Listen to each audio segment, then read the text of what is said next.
কুষ্টিয়া থেকে পায়ে হেঁটে ২৭৫ কিলোমিটার পথ পাড়ি দিয়ে বিশ্ব ইজতেমা শেষ করে আবারও ২৭৫ কিলোমিটার পথ পায়ে হেঁটে কুষ্টিয়ায় ফিরেছেন ইঞ্জিন মিস্ত্রি রাজন। জানা যায় বাড়ি থেকে বিশ্ব ইজতেমায় যাওয়ার জন্য বের হন ২৪শে জানুয়ারি। সেখানে আখেরি মোনাজাত শেষে আবারও কুষ্টিয়ায় রওনা দেন পায়ে হেঁটে। ১২ দিন পর সন্ধ্যার একটু আগে গ্রামে ফেরেন তিনি। পথের মধ্যে অনেকেই তাকে অভিনন্দন জানান, সেলফি তোলেন লোকজন। থেকে হাইটে গেছিলাম ঢাকা টুঙ্গি বিশ্ব ইজতেমায় থেকে হাইটে আজকে কুষ্টিয়ায় ফিরে আইছি। আমার মা দোয়াই বা আমি গ্রামে একটা ভালো মসজিদ করতে চাইছিলাম। যে মসজিদ করার জন্যে আমি 2023 ও 24 ও 25 সাল হাইটে ইজতেমা করলাম। এবছরে আল্লাহ দিলে খুব ভালো, পায়ে খুশা পড়ে গেছে, হাঁটতে হাঁটতে আসতে লাগি হয়তো খুব শ্রম দিয়েছি, কিন্তু আমি মসজিদটা আসলে করতে পারছি না, আমার অর্থর একটু অভাবে। ঠিক আছে, আমি যেন দেশবাসীর কাছে একটু হেল্প চাচ্ছি যে আমাকে একটু যেন হেল্প দেয় বা কিছু সাহায্য করলে হয়তো জায়গাটা কিনে আমি মসজিদ করতে পারবো। 2025 24 তারিখে বাড়াইছিলাম, বাড়া যায় পুষাইছিলাম আপনার 28 তারিখে। 28 তারিখের থেকে 31 রবিবার দিন আমি রবিবার দিন আবার ইজতেমায় থেকে আখেরি মোনাজাত করে হাঁটা দিয়েছি, আসি বর্তমানে এই পর্যন্ত পৌঁছালাম। পরে বারখাদা এলাকায় পৌঁছে আসরের নামাজ আদায় করেন তিনি। এরপর সেখান থেকে আরও 5 কিলোমিটার দূরে মিরপুর উপজেলার তালবাড়ি ইউনিয়নের 9 নম্বর ওয়ার্ডের 4 মাইলে বাড়ি পথ ধরেন তিনি। রাজনের অপেক্ষায় রাস্তায় দাঁড়িয়েছিলেন তার বৃদ্ধ মা। ছেলেকে কাছে পেয়ে জড়িয়ে ধরেন। এ সময় মায়ের পা ছুঁয়ে দোয়াও নেন রাজন। তার বৃদ্ধ বাবাও কাছে পেয়ে আবেগে আপ্লুত হয়ে পড়েন। দাদা, চাচা ও বন্ধু সহ প্রতিবেশীরা রাজনকে এক নজর দেখতেও আসেন। 24 সালে গেছে, 23 সালেও গেছে, 24 সালে, এবার 25 সালে 3 বার যাচ্ছে উনি ইজতেমায়, এবং পায়ে হেঁটে যায়, পায়ে হেঁটে আসে।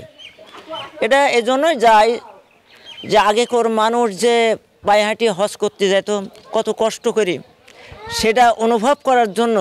মানুষ তো ত্যাগ স্বীকার করে, অনেক মানুষ আছে এত বড় ত্যাগ স্বীকার করে হাঁটতে হাঁটতে যাবে, হাঁটতে হাঁটতে আসবে, অনেক ত্যাগ স্বীকার করে উনি আল্লাহর পথে আগাচ্ছে। আশা করি উনি এই পথে আগালে আল্লাহ যদি ওনার মনের আশা পূর্ণ করতে পারে, এটা আমাদের স্বার্থ। আমাদের গ্রাম থেকে রাজু যে পায়ে হেঁটে যাতায়াত করে, এগুলো আমাদের খুব ভালো লাগে। আমাদের ভালো লাগে মানুষ যে এত দূর তার হাঁটা চলা ফেরার যে একটা আল্লাহ পাকের দয়ার উপরে, সে একটা আশার উপর আল্লাহ পাকের উপর সে চেষ্টা রাখি যায়। আলহামদুলিল্লাহ।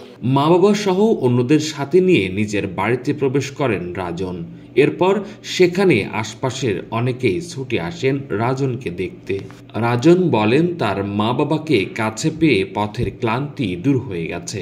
মহান আল্লাহর দরবারে শুকরিয়া আদায় করেন তিনি আরও বলেন, আমার মা বাবাকে কাছে পেয়েছি, আমার আর কোনো কষ্ট নেই। তিনি বলেন, এবার আসার পথে অনেক কষ্ট হয়েছে, 2 পায়ে ফুসকা পড়ে গেছে এবং একটি আঙুল মারাত্মকভাবে ইনজুরি হয়েছে। তারপরও আল্লাহর রাজি খুশির জন্য তিনি সব করেন বলেও জানান। এবার 3 বারের মতো পায়ে হেঁটে ইজতেমায় গিয়েছিলেন। কুষ্টিয়া থেকে ইজতেমার দূরত্ব 275 কিলোমিটার। যাওয়া আসায় তার হাঁটতে হয়েছে 550 কিলোমিটার। বেটা বাড়ি চলে আইছে, এখন আমার ভালোই লাগছে। আল্লাহ কাছে বেটা গেল যখন গেছে, এখন আমার হাতে 500 টাকা দিয়ে আমাকে সালাম করি, আমি সালেক দোয়া করি, মুখাইয়ে বেটাকে দিলাম যে তুমি একটু উঙ্গিত চলে যাও, একটু ঘোড়া উঠি তোমাকে যেন আল্লাহ পাক নিয়ে যায়, ভালো রাখে, এইটা বলেছি। এখন ভাল লাগছে, আমার বেটা এত লোকজন নিয়ে আছে, খুশি আমি। আল্লাহ পাক যেন আমার বেটা খুশিই রাখে, দিন সারা জীবন যেন আমার বেটা খুশির থাকে।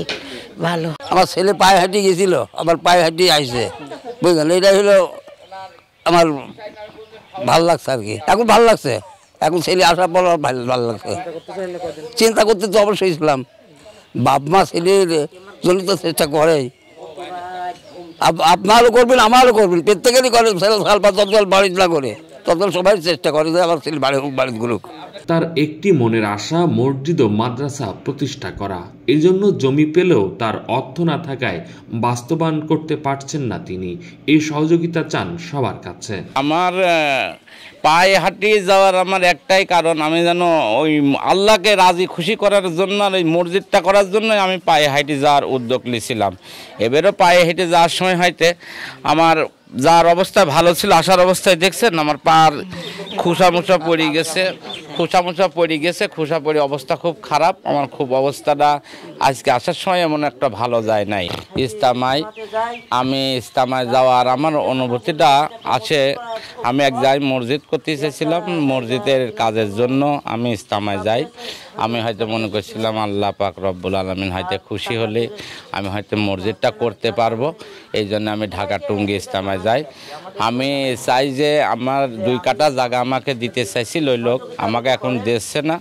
কিন্তু আমাকে এখন যদি কেউ একটু সহযোগিতা করতো কিছু টাকা পয়সা দিয়ে, হয়তো আমি ওই জায়গাটা কিনতে পারতাম, কিনে হয়তো মসজিদ করতে পারতাম। আমার খুব আশা আছে, যদি কেউ কিছু দেওয়ার ইচ্ছা থাকে আমার সাথে যোগাযোগ করলে হয়তো আমি ওইটি গ্রহণ করে নেব বা আমি মসজিদের বাবদে কাজ করাবো। আপনারা আমার জন্য দোয়া করবেন যেন আমি সুস্থভাবে মসজিদটা করতে পারি। আর রাজনের মা বাবা বলেন, ছেলের জন্য মন খারাপ ছিল, দোয়া করছি সব সময়, ছেলেকে কাছে পেয়ে মন এখন ভালো হয়ে গেছে। এলাকার লোকজনও তাকে নিয়ে বেশ গর্বিত। কোহিনুর ইসলাম, নিউজ বাংলা, নিউজ ডেস্ক।